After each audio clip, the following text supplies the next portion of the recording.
Disney World is a place of wonder and dreams. People save up for years just so they can have one trip to Disney with their family, an experience unlike any other. I've been going to Disney World since I was a little boy, about 9 years old. So you could say I'm a bit of a Disney connoisseur, a specialist, a critique.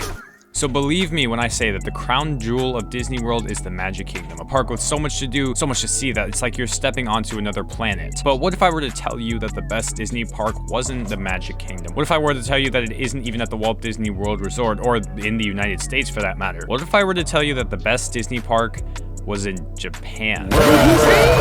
Yes, that's right, ladies and gentlemen. Today I will be talking about Tokyo Disney Sea, the Disney park you may have heard about but definitely didn't know was this good. Now, there's one thing you'll notice about this park. There is a lot of water. I mean, it makes sense for a park named Tokyo Disney Sea, but you know, still, there's a lot more than I was expecting. Like, this isn't just a big lake you walk around in the middle like Epcot. This is really integrated into the park with gondolas, bridges, and fountains as far as the eye can see. But this park is a little different from other Disney parks. It doesn't have the usual roster of Fantasyland, Tomorrowland, Frontierland, you know the shtick. Instead, this has lands that fits the sea theme, hence the park name. And because of this, these lands are very unique with such unique attractions. I'm just going to take you through each land one by one and explain to you why Tokyo Disney Sea is the best Disney park. Now, as a quick disclaimer, I haven't actually been to this park, but just by looking at videos and based on what people say, I'm pretty confident in that previous statement. I'm just telling you this because a lot of this video is just going to be me drooling over shit like this. Anyways, let's start with Mediterranean Harbor, aka the entrance. You'll notice you walk under this very detailed building, but what you might not have noticed is that is the on-site hotel. Look at this, look at the bricks, look at the color. Like, come on, man. It looks like I took a slice of Venice and threw it at a Disney park. Look at this and then compare it to something like the All-Star Resort at Disney World. Come on. This looks like it's made of plastic compared to Tokyo Disney Sea. Anyways, you walk in the park and you're going to be greeted by this incredible view of a volcano. Now, we're not going to talk about that yet because that's actually part of land. It's not just a giant set piece. But in this land, what we are going to talk about is the one ride called Soarin' Fantastic Flight. It's the same Soarin' you know and love, but has a different queue and overall theme. And let me tell you, this looks way better than the freaking airplane hangar theme for the other versions of Soarin'. It looks like a great ride and a nice appetizer for you in the front of the park. The first major land we're going to talk about is American Waterfront, where you find attractions like Toy Story Mania, Tower of Terror, and of course, Crush's Turtle Talk. And let me just say that this land looks damn near perfect. I mean, look at the entrance for Toy Story Mania. Look at this at night. Come on, you can't tell me that that isn't one of the greatest things you've ever seen in a theme park. This ride could be complete dumpster juice, and I would still like it for the facade alone. Fortunately for us, this is still Toy Story Mania, one of the best rides at Disneyland and World, so it just ends up being an incredible attraction through and through. Now, Tower of Terror, on the other hand, is a bit of an odd one. It doesn't follow the usual Twilight Zone theme of a haunted hotel struck by lightning, and instead uses an explorer's cursed item theme. Now, is it better? No, but it's definitely unique, and you're going to see that run through a lot of this park. There are rides here that we've seen before, at least ride systems that we've seen before at other parks, but they use their own creative twist on giving a different theme, different facade, or just making an entirely new ride altogether. Tower of Terror is one of the best drop towers in general, and switching the theme won't change that. This doesn't even look like a bad theme. In fact, it looks like a really cool one. The exterior is beautiful, and the queue looks miles better than the friggin' boiler room for all the other versions. Also in this land is this giant boat.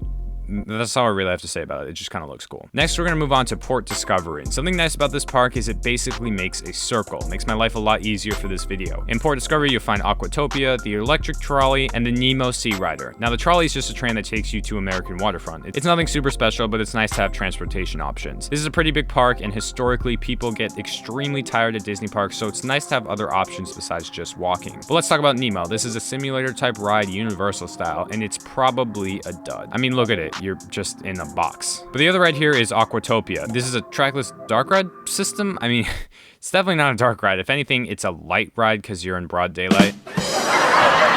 But it has a cool atmosphere to it. It's not an e-ticket ride, but it doesn't need to be. It gives life to this land and a bit of character. Other than that, though, there's not really a whole lot to do here. It's a nice looking land, but it doesn't seem to have a lot to do. Lost River Delta, on the other hand, looks like one of the best lands in the park. Not only does this have one of the only Disney coasters that goes upside down, but it also has freaking Indiana Jones. It's the same ride system as the one in California, but that ride also happens to be in the top 5 of all of Disneyland. The one in California is such an incredible ride, and I'm sure this is no different. The Jeep ride system just works so well with the Indiana Jones theme, and the level of detail inside this chaotic structure is unmatched for the ride of this intensity. There's also a single rider line here if you want to cut down on weight, but you can learn more about that in my How to Never Wait in Line videos. Anyways, that's not the only e-ticket attraction you have in this land, though. Oh no, there's also Raging Spirit, the roller coaster with a loop.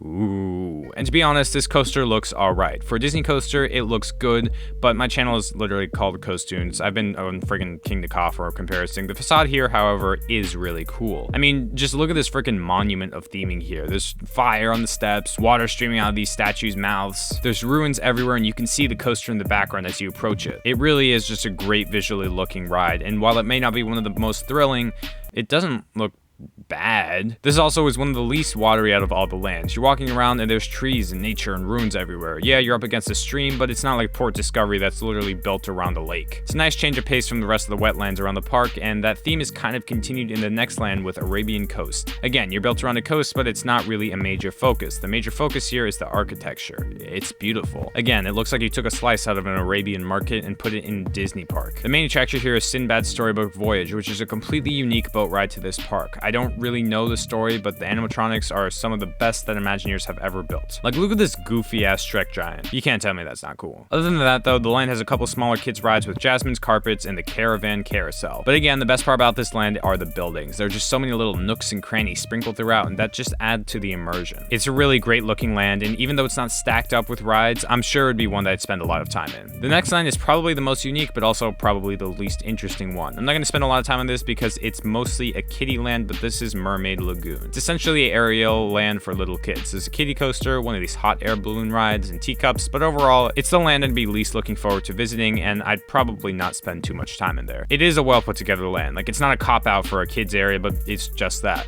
A kids area. Cool for the young ones, but probably a skip for everyone else. Now, I strategically started by talking about American Waterfront because I wanted to save the best land for last, and it's also the land that has the volcano in it that I mentioned before. That land is Mysterious Island. This is probably the flagship land of the park and the only one you may have seen before in TikToks or whatever. And that's because the theming is so damn good. I mean, just look at this. This is actually modern art. The rockwork is so intricate, and the bridges and other structures, even down to the freaking lampposts, all flow so well together. It also has probably the star attraction of the park, Journey to the Center of the Earth. This is a test track type ride themed around, well, a journey to the center of the earth. There are fast sections, there's massive animatronics, and rockwork and plants galore. It really looks like one of the best rides Disney's ever built, and it alone makes me really want to get out to this park someday. The other ride in this land is 20,000 Leagues Under the Sea. This is a submarine dark ride that simulates being underwater in a shipwreck, and I say simulates because you're not actually underwater, but looking at this footage, you really could not tell. It does it really well. These look to be two of the best rides in the entire park, and they just so happen to be in one of the best themed lands, so that really tells me that this is the best land in one of the best, if not the best, Disney parks. And that's really it for Tokyo Disney Sea. It has one of the strongest lineups of Disney rides, combined with the best theming out of any amusement park or theme park in the world. Personally, while it doesn't have the nostalgic charm of Magic Kingdom or Disneyland Park, I would take this level of detail, of craftsmanship, of art over a castle any day, but that's just me.